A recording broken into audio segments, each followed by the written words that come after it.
ओम श्री गणेशाय नमः। हरि ओम तत्सत।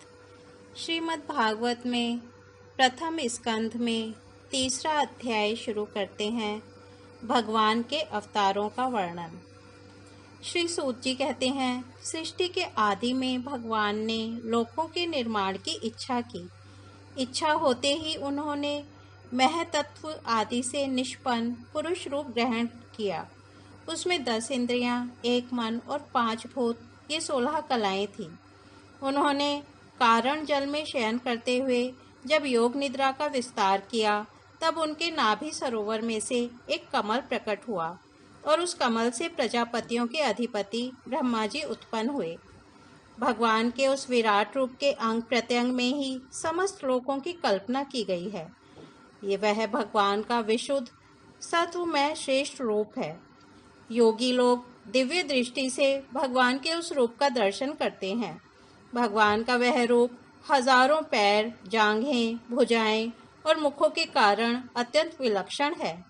उसमें सहस्त्रों सिर, हजारों कान, हजारों आँखें और हजारों नासिकाएं हैं। हजारों मुकुट, वस्त्र और कुंडल आदि आभूषणों से वह उल्लासित रहता है। भगवान का वही पुरुष रूप, जिसे नारायण कहते हैं, अनेक अवतारों का अक्षय कोश है। इसी से सारे अवतार प्रकट होते हैं।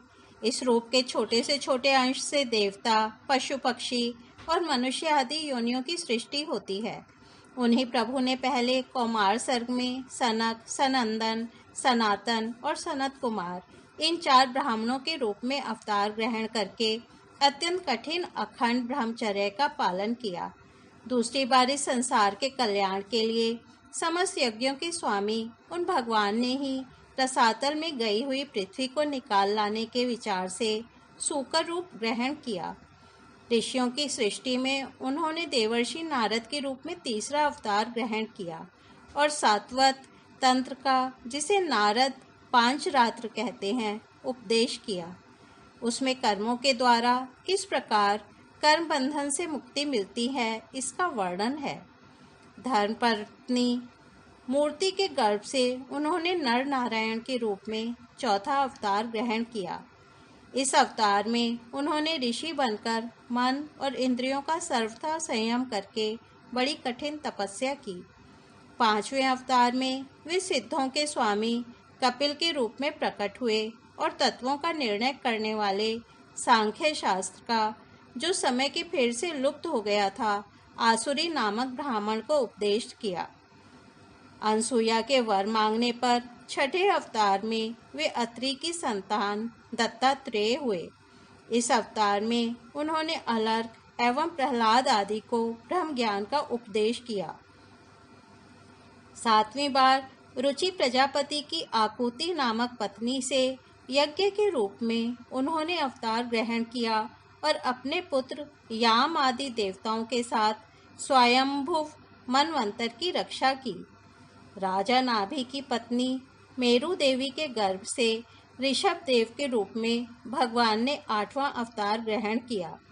इस रूप में उन्होंने परमहंसों का वह मार्ग, जो सभी आश्रमियों के लिए वंदनीय है, दिखाया। ऋषियों की प्रार्थना से 9वीं बार वे राजा पृथु के रूप में अवतीर्ण हुए।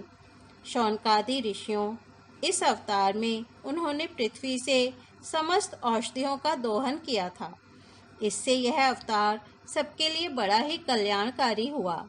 चाक्षुष मनवंतर के अंत में जब सारी त्रिलोकी समुद्र में डूब रही थी, तब उन्होंने मत्स्य के रूप में 10वां अवतार ग्रहण किया और पृथ्वी रूपी नौका पर बैठाकर अगले मनवंतर के अधिपति वैवस्व मनु की रक्षा की। जिस समय देवता और दैत्य समुद्र मंथन कर रहे थे, उस समय 11वां अवतार धारण करके कच्छप रूप से भगवान ने मंदराचल को अपनी पीठ पर धारण किया। 12वीं बार धन्वंतरी के रूप में अमृत लेकर समुद्र से प्रकट हुए और 13वीं बार मोहिनी रूप धारण करके दैत्यों को मोहित करते हुए देवताओं को अमृत पिलाया। 14वें अवतार में उन्होंने नरसिंह रूप धारण किया और अत्यंत बलवान दैत्यराज हिरण्यकशिपु की छाती अपने नखों से अनायास इस प्रकार फाड़ डाली जैसे चटाई बनाने वाला सीख को चीर डालता है। 15वीं बार वामन का रूप धारण करके भगवान दैत्यराज बलि के यज्ञ में गए। वे चाहते तो थे त्रिलोकी का राज्य, परंतु मांगी उन्होंने केवल 3 पग पृथ्वी। 16वें परशुराम अवतार में जब उन्होंने देखा कि राजा लोग ब्राह्मणों के द्रोही हो गए हैं, तब क्रोधित होकर उन्होंने पृथ्वी को 21 बार क्षत्रियों से शून्य कर दिया। इसके बाद 17वें अवतार में सत्यवती के गर्भ से पराशर जी के द्वारा वे व्यास के रूप में अवतीर्ण हुए। उस समय लोगों की समझ और धारण शक्ति कम देखकर आपने वेद रूप वृक्ष की कई शाखाएं बना दी। 18वीं बार देवताओं का कार्य संपन्न करने की इच्छा से उन्होंने राजा के रूप में राम अवतार ग्रहण किया और सेतु बंधन, रावण वध आदि वीरतापूर्ण बहुत सी लीलाएं की। 19वें और 20वें अवतारों में उन्होंने यदुवंश में बलराम और श्री कृष्ण के नाम से प्रकट होकर पृथ्वी का भार उतारा। उसके बाद कलयुग आ जाने पर मगध देश बिहार में देवताओं के द्वेषी दैत्यों को मोहित करने के लिए अजन के पुत्र रूप में आपका बुध अवतार होगा। इसके भी बहुत पीछे जब कलयुग का अंत समीप होगा और राजा लोग प्रायः लुटेरे हो जाएंगे, तब जगत के रक्षक भगवान विष्णु यश नामक ब्राह्मण के घर कलिक रूप में अवतीर्ण होंगे।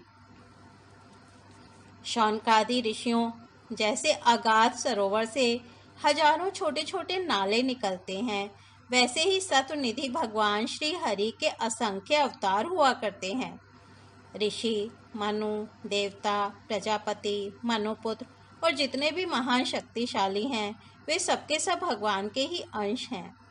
ये सब अवतार तो भगवान के अंशावतार अथवा कलावतार हैं, परंतु भगवान श्री कृष्ण तो स्वयं भगवान अवतारी ही हैं। जब लोग दैत्यों के अत्याचार से व्याकुल हो उठते हैं, तब युग युग में अनेक रूप धारण करके भगवान उनकी रक्षा करते हैं। भगवान के दिव्य जन्मों की यह कथा अत्यंत गोपनीय रहस्यमयी है। जो मनुष्य एकाग्रचित्त से नियम पूर्वक सायंकाल और प्रातःकाल प्रेम से इसका पाठ करता है, वह सब दुखों से छूट जाता है। प्राकृत स्वरूप रहित चिन्मय भगवान का जो यह स्थूल जगदाकार रूप है, यह उनकी माया के महत्व तत्वादि गुणों से भगवान में ही कल्पित है। जैसे बादल वायु के आश्रय रहते हैं और धूसरपना धूल में होता है, परंतु अल्पबुद्धि मनुष्य बादलों का आकाश में और धूसरपने का वायु में आरोप करते हैं, वैसे ही अविवेकी पुरुष सबके साक्षी आत्मा में स्थूल दृश्य रूप जगत का आरोप करते हैं। इस स्थूल रूप से परे भगवान का एक सूक्ष्म अव्यक्त रूप है, जो न तो स्थूल की तरह आकार आदि गुणों वाला है और न देखने सुनने में ही आ सकता है। वही सूक्ष्म शरीर है। आत्मा का आरोप या प्रवेश होने से यही जीव कहलाता है और इसी का बार बार जन्म होता है। उपर्युक्त सूक्ष्म और स्थूल शरीर अविद्या से ही आत्मा में आरोपित हैं। जिस अवस्था में आत्मस्वरूप के ज्ञान से यह आरोप दूर हो जाता है, उसी समय ब्रह्म का साक्षात्कार होता है। तत्वज्ञानी लोग जानते हैं कि जिस समय यह बुद्धि रूपा परमेश्वर की माया निवृत्त हो जाती है, उस समय जीव परमानंदमय हो जाता है और अपनी स्वरूप महिमा में प्रतिष्ठित होता है। वास्तव में जिनके जन्म नहीं हैं और कर्म भी नहीं हैं, उन हृदयेश्वर भगवान के अप्राकृत जन्म और कर्मों का तत्वज्ञानी लोग इसी प्रकार वर्णन करते हैं, क्योंकि उनके जन्म और कर्म वेदों के अत्यंत गोपनीय रहस्य हैं। भगवान की लीला अमोघ है। वे लीला से ही संसार का सृजन, पालन और संहार करते हैं, किंतु इसमें आसक्त नहीं होते। प्राणियों के अंतःकरण में छिपे रहकर ज्ञानेंद्रिय और मन के नियंता के रूप में उनके विषयों को ग्रहण भी करते हैं, परंतु उनसे अलग रहते हैं। वे परम स्वतंत्र हैं। ये विषय कभी उन्हें लिप्त नहीं कर सकते।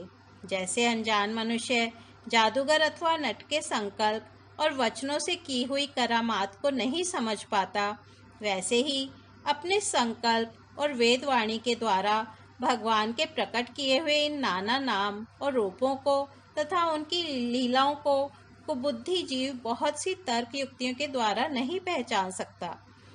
चक्रपाणि भगवान की शक्ति और पराक्रम अनंत हैं। उनकी कोई था नहीं पा सकता।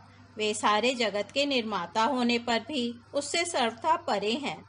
उनके स्वरूप को अथवा उनकी लीला के रहस्य को वही जान सकता है जो नित्य निरंतर निष्कपट भाव से उनके चरण कमलों की दिव्य गंध का सेवन करता है, सेवा भाव से उनके चरणों का चिंतन करता रहता है।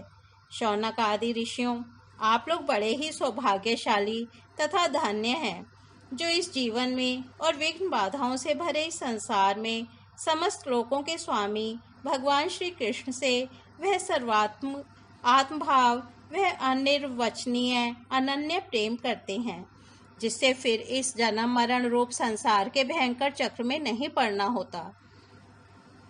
भगवान वेद व्यास ने यह वेदों के समान भगवत चरित्र से परिपूर्ण भागवत नाम का पुराण बनाया है। उन्होंने इस श्लाघनीय, कल्याणकारी और महान पुराण को लोगों के परम कल्याण के लिए अपने आत्मज्ञानी शिरोमणि पुत्र को ग्रहण कराया।